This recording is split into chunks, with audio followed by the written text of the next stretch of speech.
ప్రసాదములు అమ్మవారికి ముందు నివేదన ఇచ్చిన తర్వాత పూర్ణాహుతి కార్యక్రమం జరుగుతుంది. ఇప్పుడు పుష్పాణ బలి ప్రదానం జరుగుతుంది. అందరూ కూడా నమస్కారం చేసుకొని చెప్పండి.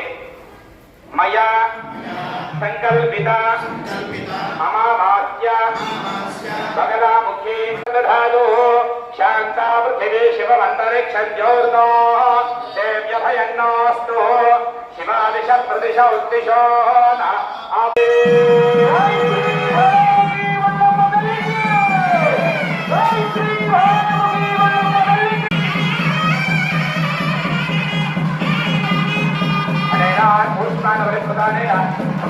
భగవాన్